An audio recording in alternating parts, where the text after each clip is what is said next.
bear witness to another. A new reality, uncoupled from Spartacus.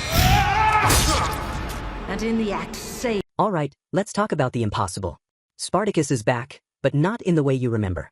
They rewrote history, they brought back the biggest villain, and they killed the hero, all so this man could win. My verdict? This premiere is absolutely glorious, if you can swallow the fundamental, controversial truth that the show wants us to root for the ultimate traitor. If you're a fan of the original, you might find yourself cheering for the very man you prayed would be beheaded. And if you're a newcomer, you might just ask, why should I care about this deceitful snake? So, let's break down Dominus, the premiere of Spartacus, House of Ashur. The entire premise is one massive, meta, what-if scenario.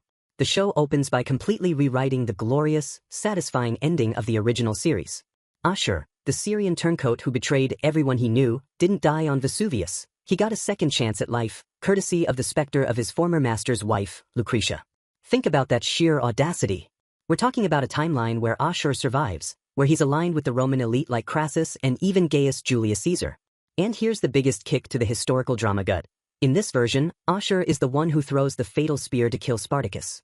That one action, that single moment of historical revision, is what propels Ashur into greatness, making him the new Dominus, in charge of the luxurious, yet precarious, House of Ashur, formerly the House of Batiatus.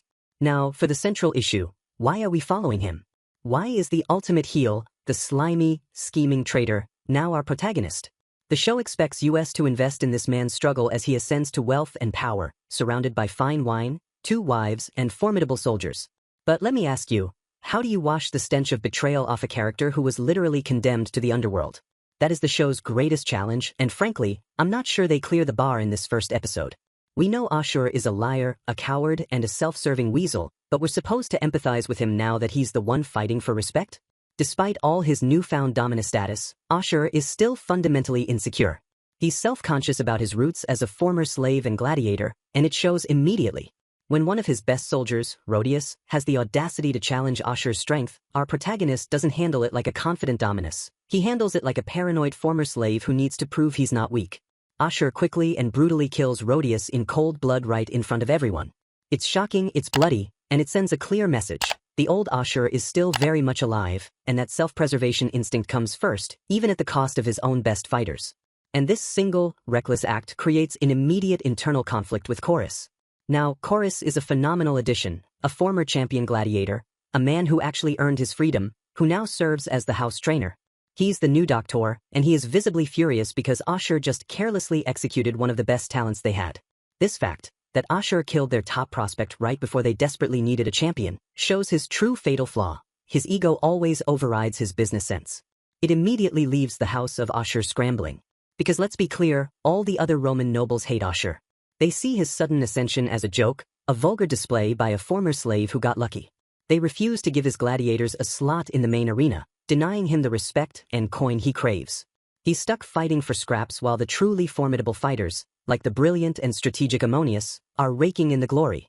Ashur, desperate for validation and a way into the big games, ambushes the noble Julius, practically begging for a chance. Julius finally concedes, but there's a catch. Ashur must present a champion by the festival of Liber Pater. With their best man, Rhodius, dead on the training grounds, Ashur is forced to choose Logas, a confident but unproven fighter. The arena battle that follows is a masterclass in humiliation, and I absolutely loved it for how brutally it undermines Ashur.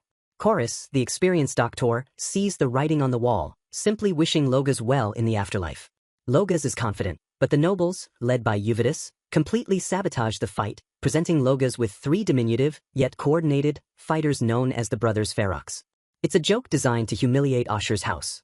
The fight is a bloody, desperate spectacle, but Logas is eventually overwhelmed and killed. And just to rub salt in the wound, one of the dwarves urinates on his corpse. It's a low blow that screams, "You are trash, Ashur, and your house is a laughing..."